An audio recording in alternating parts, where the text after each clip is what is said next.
Actually, there's 2 minutes to 11, so we can still wait for a few minutes. Right now, I can say the people increase to 8. Yeah.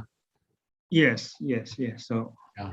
and no rush. I mean, you know, if it's overtime, it's fine. Don't worry. So just take your time and then try to explain things in detail to students. Okay. So I definitely will keep just you can see there's a chat, right?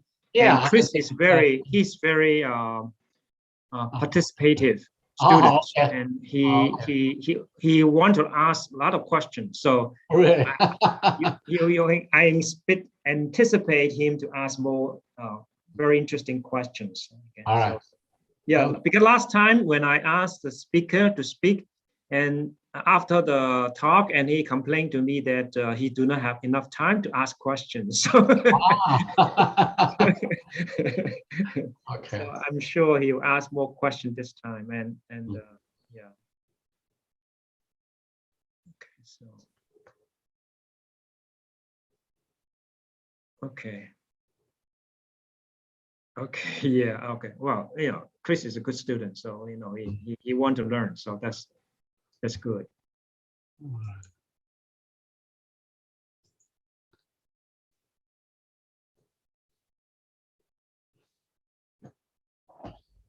Okay.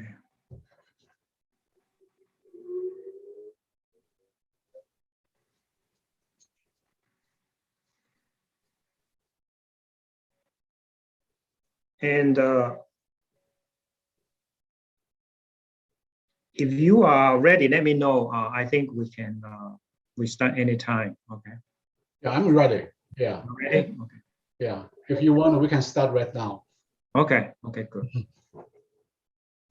Okay. Let's wait for a few seconds and then let's set it down. Okay.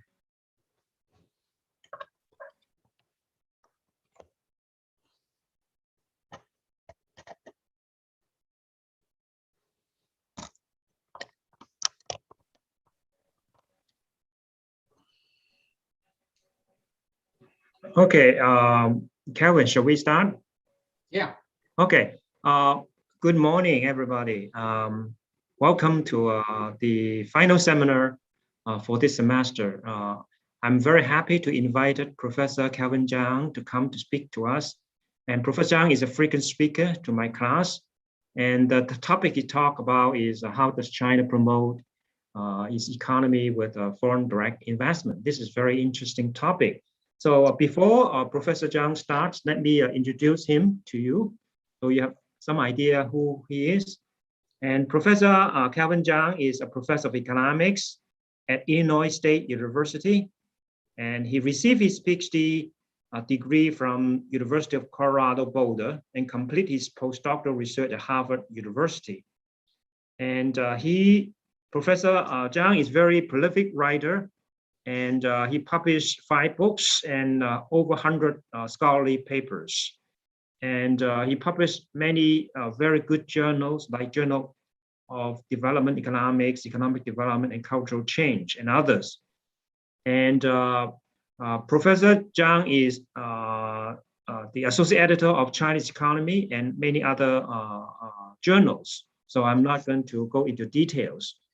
Professor Zhang has been served as the vice president of the Chinese Economy Society for 2 terms, and he has a frequent speaker to many prominent schools like Fudan University, Tsinghua University, Zhejiang University, Shanghai, Jiao Tong University, and many others.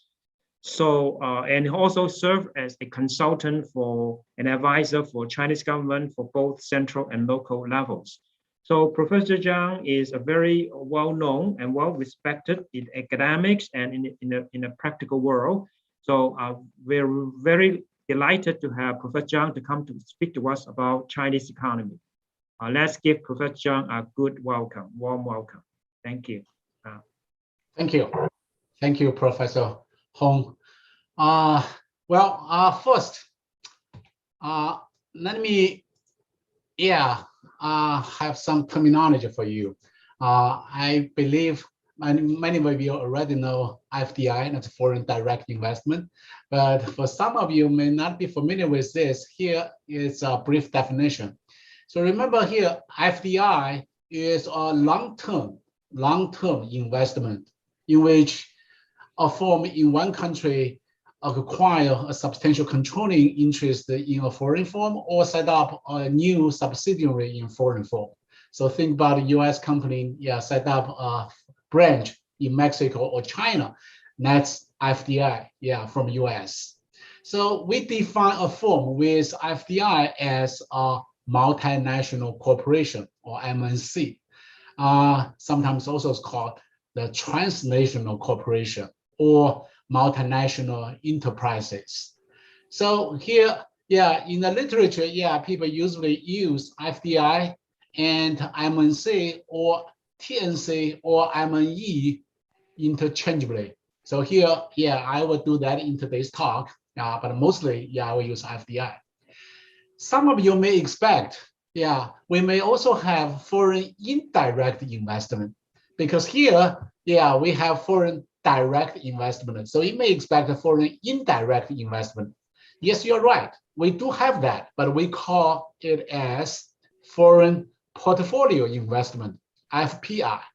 This is a short-term investment motivated by differences in international interest rate or foreign exchange rate by financial institutions, mainly banks, all right? So most of them actually is called hot money. They come quickly and gone quickly, all right? So here, today we will focus on FDI, not FPI, all right? Also, we should notice, two directions of the FDI. First one is the inward FDI. That's FDI received by a country. This country is called FDI host or recipient. Another direction is outward. So FDI made by a country. That's from the country that make investment. That's FDI source or provider. Okay, here's the outline for today's talk. We will first look at the role of the FDI in the Chinese economy. Then we address three issues. First one, that's what attracts FDI into China. How does China gain or benefit from FDI? And why does China engage outward FDI? So the first two issues, let's talk about inward FDI to China, all right? The third one here is engage outward FDI. And also we will mention what will be in the future, because right now the situation changed a lot in past few years, all right? So we will have a brief expectation. All right, first, let's look at the role of the FDI in the Chinese economy. As you may know, in the past 40 years, since 1979, we have so-called a Chinese economic miracle. That means China, somehow achieved rapid economic growth since 1979. On average annual growth rate could be more than 9%. For the US, that's about 2.5%. Well, here, let me give you an indicator here. You may have an idea about how rapid the Chinese economy grew in the past 4 decades. In 1979, China's GDP is only less than 7% of US GDP. That's China's share in US GDP, just 6.79. That's less than 7% in 1979. But right now, in last year, actually, it's a little bit more than 70%, Remember, here in this measurement, US economy perform actually is very good relative to other developed countries. That's rich country, Western Europe, Japan. US economy did pretty good, but the Chinese economy did much better. That's why we say China, in a short period of time, emerging as a superpower. Right now, US take China as a big three. All right. So here, yeah, you may get idea. That's so-called, yeah, Chinese economy, the performance in the past 4 decades. But you may wonder what caused these big changes. Yeah. Here, economists have already identified 2 factors behind this economic miracle. 2 factors. First one is large-scale capital investment. Large scale, a lot, yeah, it's investment, all right? Well, this investment could be financed by either domestic saving or foreign investment. Second factor, rapid productivity growth. This was driven by the rapid technological progress. Okay, so if you are familiar with economic growth theory, yeah, these 2 factors indeed very important, not only for China, also for the US, but a few countries, yeah, have these 2, such that, yeah, we say just only a few countries can achieve rapid economic growth, all right? Well, if you look at these 2 factors, capital investment, productivity growth, these 2 factors have been largely influenced by FDI, as China has already become the leading FDI recipient and also investor in the world. Here we have a diagram. Yeah, you can get an idea. Yeah, this diagram covers the period from 1979 to 2020. Here, this bottom, yeah, this inward FDI flows, all right, with left axis here in billion of US dollars. And this red line with dot, that's inward FDI stock. Here, right axis in billion US dollars. All right. Then you can see, yeah, the first 10 years, FDI inflow is small, and so was stock. Then the second 10 years, you will see a big increase, yeah, in both FDI flows and stock. Then since the third 10 years in particular, yeah, 2001, in that year, China entered the WTO, we see the sharp big increase in both flows and, yeah, stock. Then they maintain the high level, yeah, more than, yeah, 100 billion US dollars of flows, and the stock actually is more than, yeah, here, yeah, that's 1,400 billions. So here, yeah, we have some indicators. So FDI inflow surged from 10 billion to 50 billion in the second, yeah, 10 years, then to 40 billion in 1995, all right, then over 100 billion in 2008, then got 150 billion in 2020. Remember last year, global FDI fell by 42%, all right, but China's FDI still rose by 4%. This makes China as the largest FDI recipient in the world, all right? And FDI stock rose from 200 billion to 400 billion over, yeah, before actually it's 2008, then grew rapidly to, yeah, 1,900, almost 2,000 billion, yeah, in 2020.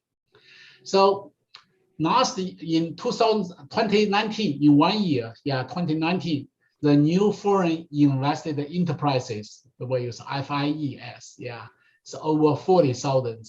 By end of the year 2019, the total number of the FIEs more than 1 million. So more than 1 million foreign firms operating in China, all right? And the impact or the role, all right, of the FDI can be, yeah, indicated by following, yeah, indicators. First, they create corporate profit, yeah, 25%. That's a quarter of the total, China's total corporate profit contributed by FIEs. And this forms the foreign investor enterprises hired 26 million workers. That's a lot. Well, in China, that's urban yeah, employment 6%. Actually, the share percentage is even higher a few years ago. And FIEs contribute industrial output. Industrial output right now is about a quarter. Yeah, this started, yeah, so 1990, just 2%, about 2%. Then got the peak, 33%. That's more than 1/3. Recent years drop a little bit. Remember, this decrease does not mean, yeah, the contribution, the absolute amount decrease, because the absolute amount still increase, but the domestic firms contribution increased significantly, such that this year, yeah, decreased by about 10%. All right. And in foreign trade, at their peak, FIEs account for, wow, almost 60% of the total exports and 60% of imports in 2005. That's the peak. Then this level decrease. Again, the decrease just in share, absolute amount is still very high. All right, just because Chinese domestic firm, yeah, expand even more quickly. In 2019, the share by foreign investor enterprises still maintain almost 40% in exports, yeah, 41% of the imports. Also, FIEs contributes a lot of tax revenue to the government. Here, the share, yeah, maintain, yeah, more than 20%. All right, just recently, yeah, 2019, yeah, decreased to 18%. Absolute amount is 400 billion. Here again, this share decreased just because, yeah, domestic economy expand quickly. Okay, this is the overall picture about the role of the FDI in China. Now let's look at what attract FDI into China. Yeah, in theory, you just think, yeah, just imagine, yeah, a foreign firm come to foreign country. Yeah, they may pick up some countries based on location advantage. Say FDI is more likely to be attracted to the country with location advantage like this. Yeah, the country with growing and larger market, because, yeah, the multinational corporation would like to sell the products in the local market. And also they would like to take cheap, yeah, advantage of the cheap labor. Here, remember, cheap labor does not mean just low wages. You must, the workers must have some skills, all right? So cheap labor given skills and other resources. And also the foreign country must be very friendly to FDI. That's a liberal FDI regime. And the foreign government even, yeah, provide some incentive policies. Then the multinational corporation can save some money, capture more profit. The last one, that's infrastructure. Yeah, you just imagine, yeah, if, yeah, a country does not have good infrastructure, that's a big problem. Yeah, multinational corporation will not go there. So good infrastructure also is a prerequisite to a country to receive FDI. If you look around, yeah, the countries similar to China, developing countries, many countries, they work very hard to attract FDI, but only a few succeeded. Actually, worldwide, we have over 160 developing countries.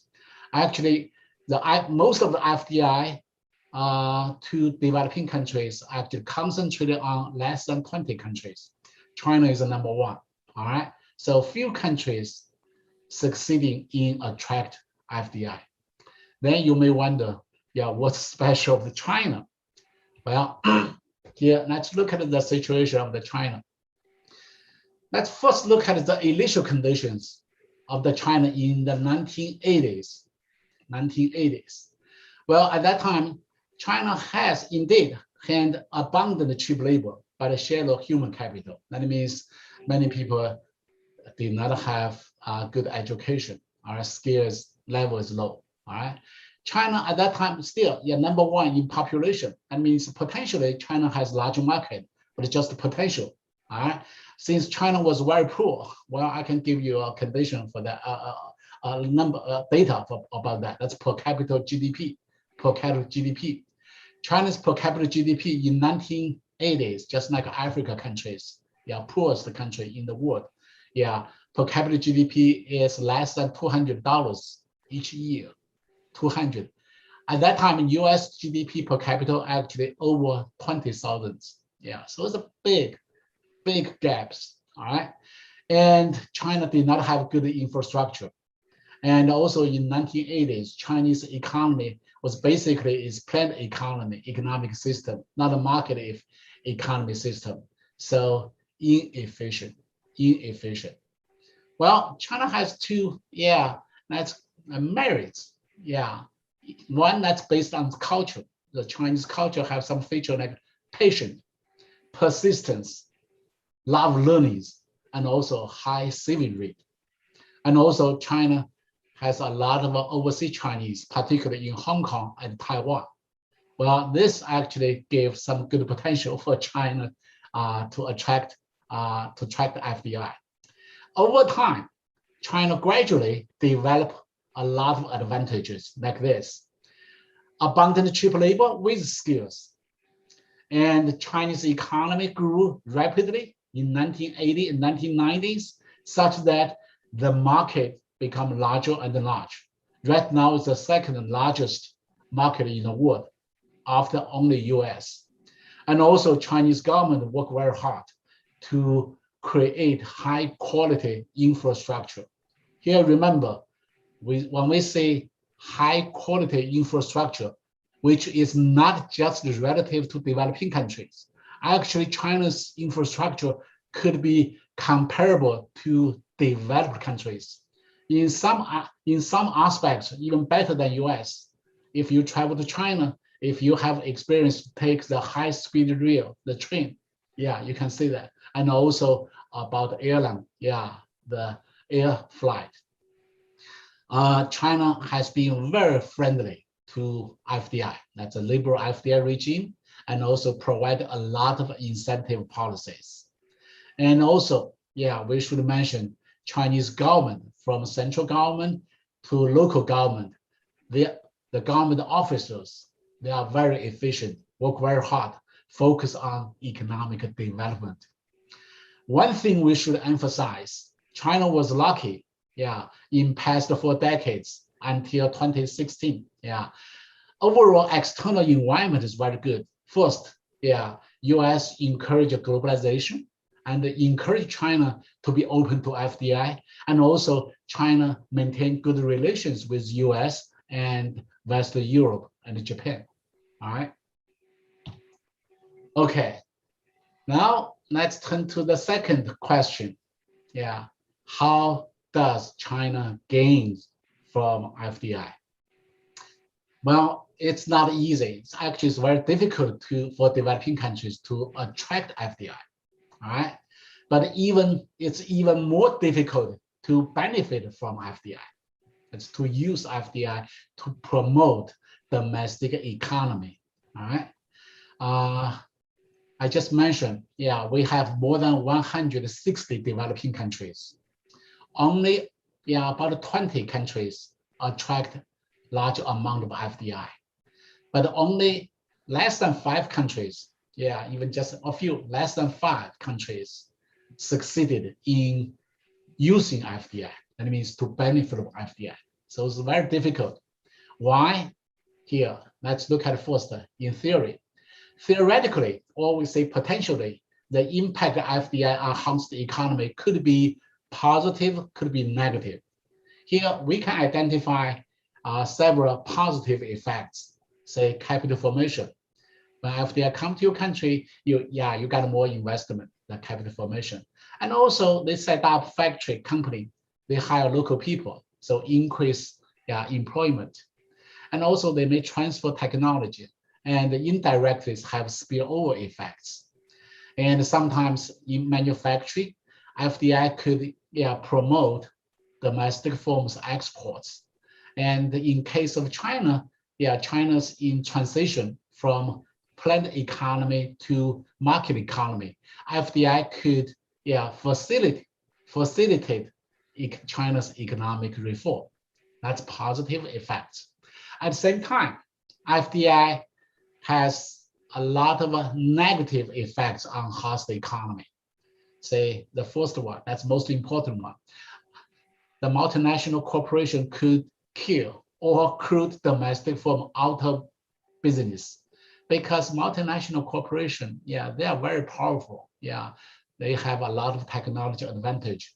Usually firms in domestic firms in developing countries couldn't compete with multinational corporation. So they could be dead or simply get out of the business. And for some developing countries, multinational corporation even so strong, even can dominate the host economy. And they act as monopolists due to their technological advantage. And also there is a negative balance of payments effects, which means multinational corporations branch can take the profit back to the home country. Then the host country may have negative, the capital flow out of the countries. That's so-called balance of payments effects. And also, multinational corporation usually will reduce profit in host country by transfer pricing. Later we will mention that. This is a usual practice by multinational corporations. Then you will say we have a conclusion about impact of FDI. Number one, the potential benefits from FDI do not come out to host country automatically, do not accrue. All right, so you cannot just wait for the positive effects. The net impact of the FDI on host country depends on, this is a game, depends on bargaining power, or we say interaction between host countries and multinational corporation. Here, let's look at some conflicts between China and multinational corporation in FDI. So here we have two columns. This is what China wants. Here is the wish list of the multinational corporations. I will not go through the detail, but you can take look at that. First one, say the general objective for China. China would like to maximize national welfare by promoting economic growth through FDI. That's China's general goal or objective. But for multinational corporation, well, they want just to maximize their profit, all right? And also, China would like to get some technology to learn something from multinational corporation. But multinational corporation usually do not transfer latest or frontier technology. They probably just like transfer some old, out of date, or standard technology. All right. So you will see, in many aspects, there is a conflict between China and multinational corporation. Then this is a game. This is a game. So the net impact depends on how strong the host country's bargaining power or how strong multinational corporations. Here, let me take an example of the global value chain. Because global value chain basically is developed by multinational corporation through FDI. In general, for many developing countries, we believe there is a so-called FDI trap. All right, FDI trap. Here is a curve called the smiling curve, just like the mouse smiling. All right. So multinational corporations, say US firms, usually would like to, divided the 3 stages production. All right. Then locate production stage in developing countries, keep the stage of R&D and the marketing in the home country, in domestic market. Here we draw this smiling curve just because here and here, indicate high value added. So R&D and marketing. Think about the example of the iPhone, produced by Apple. iPhone was developed by Apple and its R&D, And the production of the iPhone in foreign country, assembly mainly in China. All right. Then the marketing also controlled by the iPhone, by Apple. All right. So developing countries, yeah, they just participated this global value chain in low value added stage. That's a labor intensive stage. All right. And multinational corporation, they keep, these two, such that over time, the gap between developed countries, the US and the developing countries, would not be shrinking, but widely. So many developing countries tend to be locked in this labor-intensive stage of production, unable to move up. So you will stay here. You say you want to move, go this way or go this way, but it's very difficult, unable to do that. All right. Well, China seemed to be an exception. Escaped this gap, right? And is moving up along the value chain. I mean, go this way, go this way. Say China right now actually is largest producer of the smartphone. Of course, iPhone, the Apple still in profit is number one. But if you look at the market share in the world, China actually is number one. Of course, Huawei right now dropped. All right, Huawei used to be a year ago actually is number one. In market share, just shortly in just 1 quarter. All right, but right now Huawei has dropped significantly. But there is some other Chinese brand name. All right. Well, you may wonder, how could China, succeeded in using FDI? Well, here is a summary. In first 20 years, that's 1979 to 2001, Chinese government encouraged exported-oriented FDI, not market-oriented FDI. That means China has a good FDI policy because in the first 20 years, Chinese domestic firms are very weak, less competitive. If Chinese government open to market-oriented FDI, many Chinese firms cannot survive. So in that time, that's before 2001, China only allowed export-oriented FDI. That means foreign firms come to China, can take advantage of cheap labor, use Chinese cheap labor, but your products must be sold in foreign country, must be exported, not for Chinese market, not the local market. Well, this process actually will be also called as export processing zone.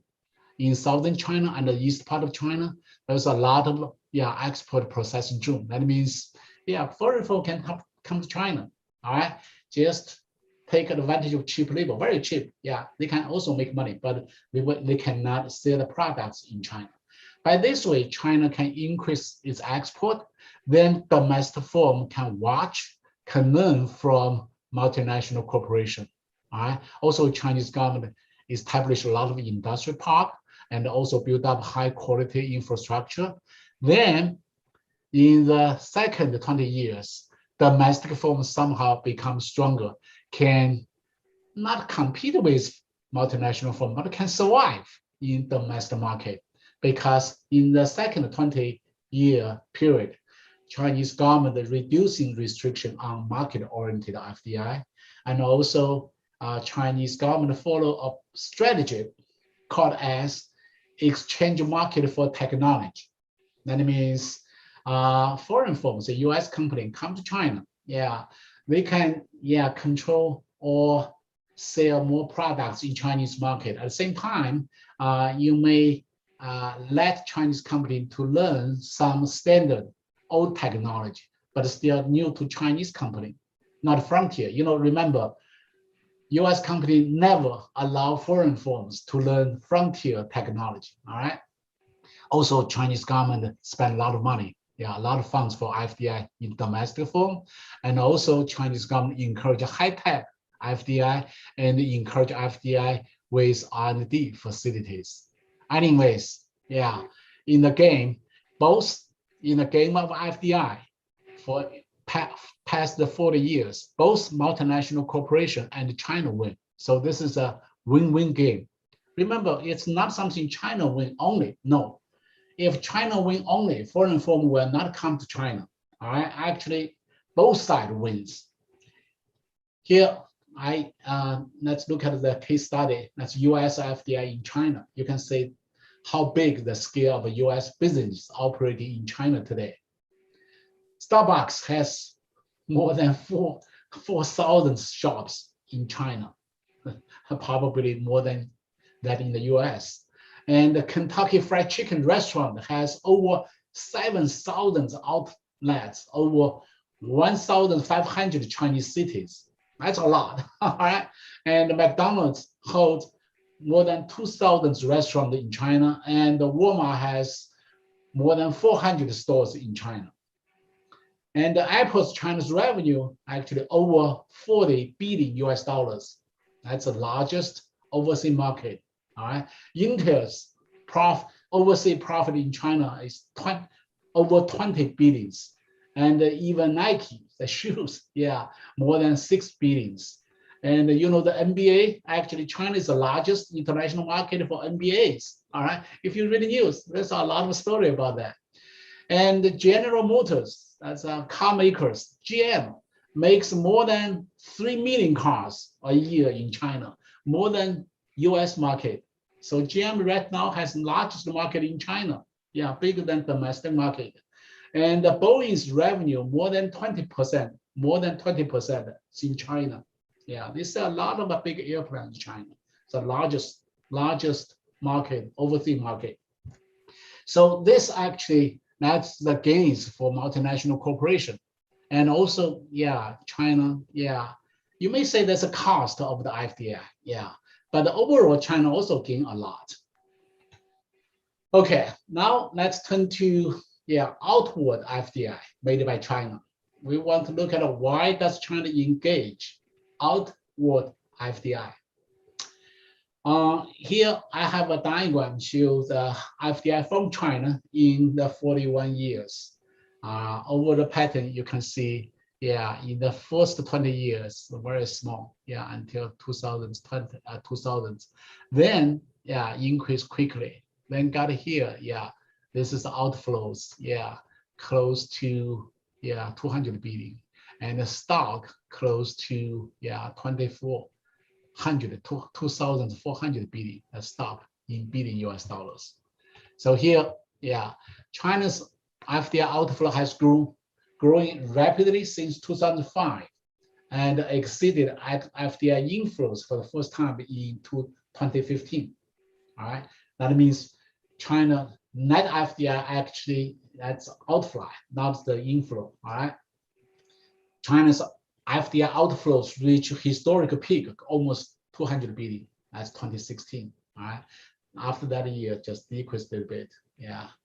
And China became the world's second largest source of the FDI outflows since 2015, and the number one for the first time in 2020. Well, last year special due to COVID-19.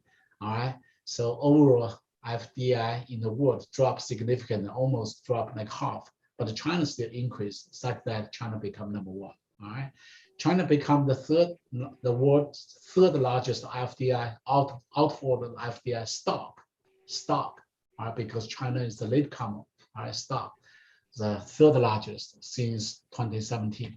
So here's a diagram, show the overall situations. Now, you may wonder, what's driving factors behind China's rapid outward FDI? First, when we say Chinese government would like to encourage firms to gain some technology, China's FDI outflows have been largely driven by several factors, but including government policy initiatives to encourage firms to go global, and the Belt and Road Initiative, that's a BRI. All right, so here you see, to gain access to here, IPR, that's intellectual property right, technology, know-how, and the brands, to move Chinese firms up to value-added chains in manufacturing and services, and also to boost domestic innovation and development, and help Chinese firms particular here, SOE, that's a state-owned enterprises to become major global competitors. More outward FDI has been driven by obtain natural resources, because China right now is the largest buyers of natural resources such as oil and the mineral deposits. All right, this can sustain China's rapid economic growth. And also, recent years, China has surplus capacity, and the economic growth becomes slow. It's not so rapidly as 10 years ago. And the labor cost also has been rising. So all of this, together could also encourage FDI outflows to help firms diversify risk and also expand the business and export more to foreign countries. Condition for China's overall outward FDI actually is China hold massive accumulation of foreign exchange reserve. By the end of the last year, that's over 3.1 trillion. That's the largest holder in the world. All right. So China has a lot of money. All right. Including invested in not only developing countries but also developed countries like US. Here we use a table to summarize the motivations and the destination of Chinese FDI. Here we can identify, say, 5 motivations.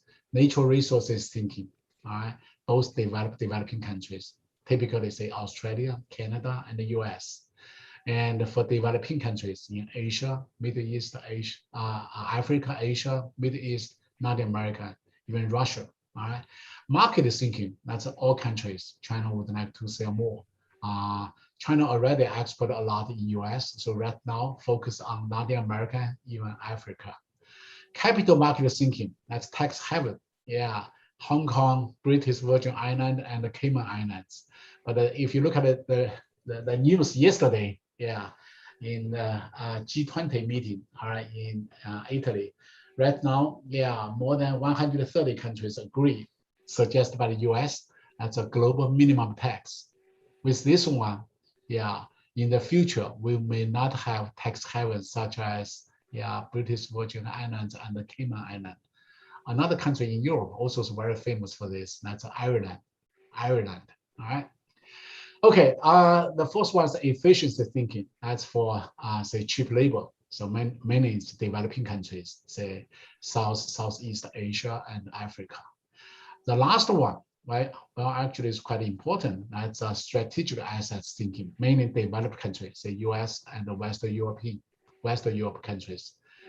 For Chinese government to get some technology, some brand names. If you remember, 2005, a Chinese computer producers, a company Lenovo, purchased IBM PC section.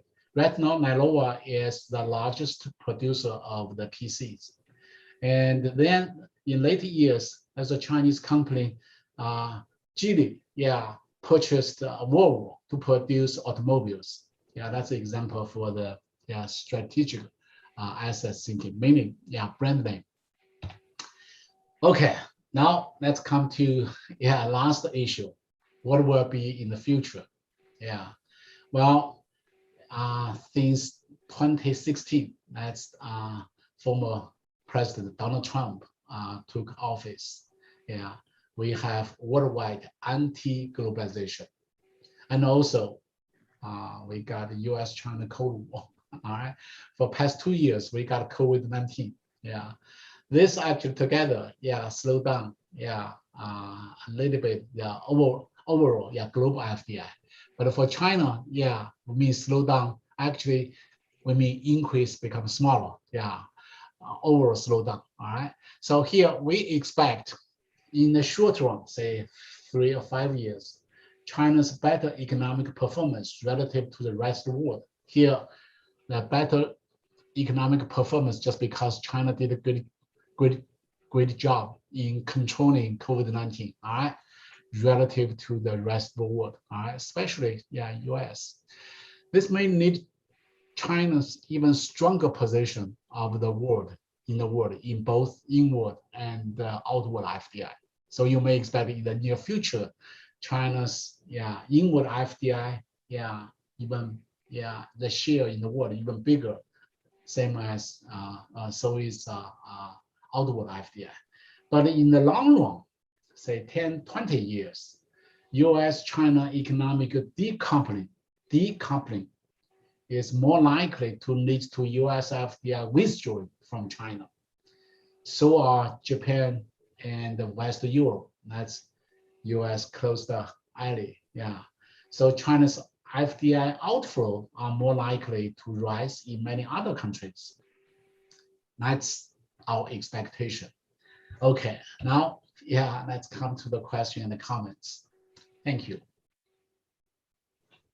Okay, thank you, Professor Zhang, for a very interesting topic, and then you cover a lot of materials. And then now is open to the floor. So if you have any question, please write down your question on the Q&A items, okay, so that Professor Zhang can take a look at it. Okay, I think Chris, you have questions. You can write down on the questions so that Professor Zhang can answer. Before the student can have time to write up, let me just ask a warm-up question so that the audience can think about what to ask. Professor Zhang, you mentioned that the atmosphere, the political atmosphere between US and China is getting chill, okay? Mm-hmm. And also China along with US along with other European countries are no longer recognize China as a developing countries, so that the tax will be there and our restriction will be there. So how would you project that China FDI will change because of the circumstances change in last couple of years, like US with India, with Australia, UK, try to form a group that to somewhat isolate China. Okay, so how would you comment on those, and then relate to the FDI in Chinese future prospect? Well, Professor Zhang, it's a good question. 2 years ago, many people believe at that time China will be isolated, and FDI, most of the FDI, that's multinational corporations, including US particularly, and also Japan, will left China, would leave China, back to the US. But in past 2 years, we did not see it happen. One of the reasons for that is China has been already closed, integrated with the world economy. In particular, here, if you look at this diagram, that's so-called global value chains. China is the most important participant in global value chains. In many products, you think about the iPhone. Without China's participation, Apple cannot have the iPhone produced in larger amount, because more than 75% of the iPhone assembly in China. So it's not so easy. Even US, for some politicians, they want to have economic decoupling, but actually right now they realize very difficult. For Australia, just because political reason, China has some economic sanction, but just in few items, not many.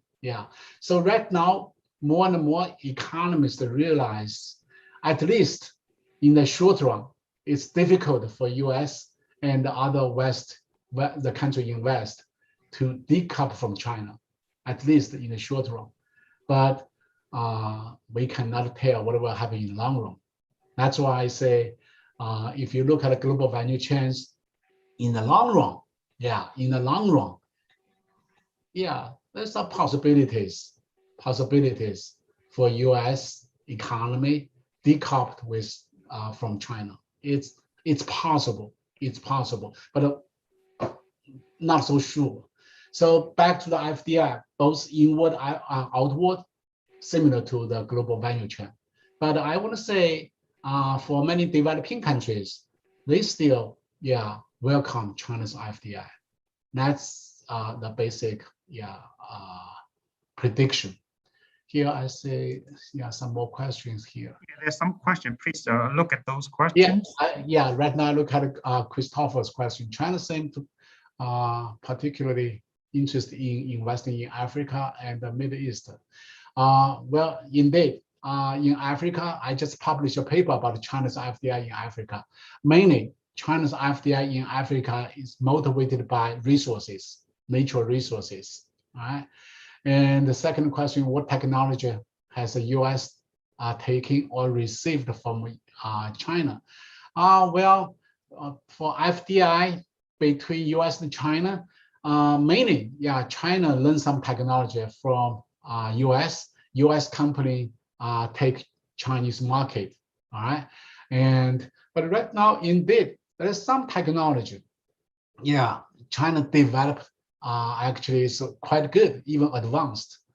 Some people, if you look at the news, the Facebook even learned something from Chinese companies' technique. That's WeChat, that's a Tencent company, and also TikTok. All right. So you will say there is some IT technology because of Chinese market advantage in market. So Chinese firm indeed already, have some innovations.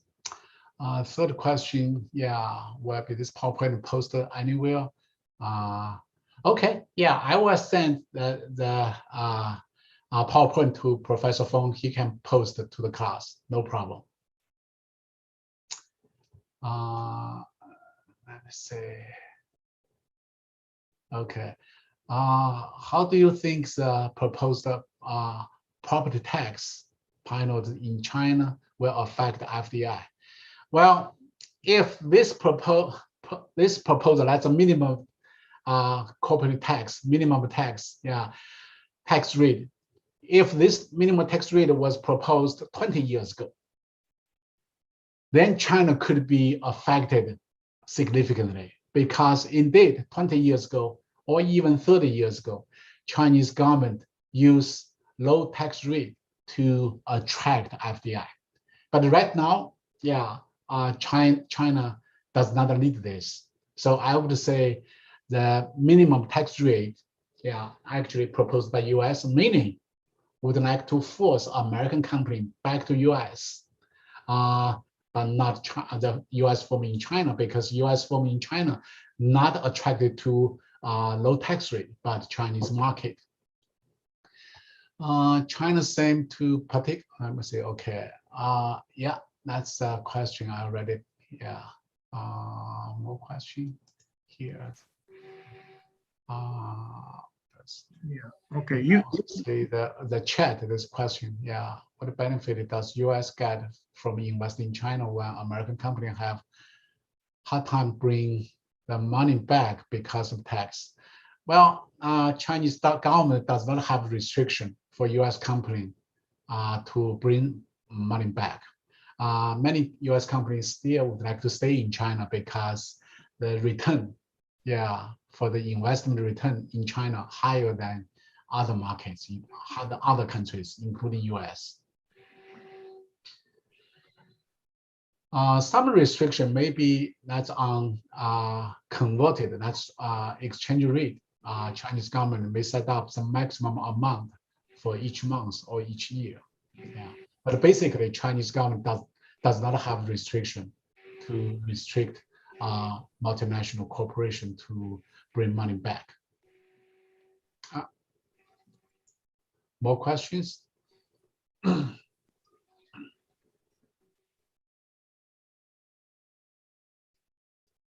Okay.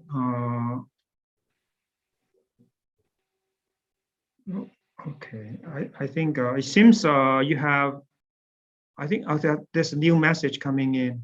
Oh, that's the U.S. has restriction. Oh, U.S. I don't know in detail US have restriction, but I know right now US government is trying to force Chinese company back to China. If you look at the stock market, yeah, US government actually already, yeah, have an order, yeah, for Chinese company, yeah, withdraw from New York stock market. And some company, yeah, say by Huawei, yeah, the investment, US government already, yeah, have some, yeah, regulation. So US firm cannot, are not allowed to purchase products from Huawei and other Chinese telecommunication equipment company. Yeah.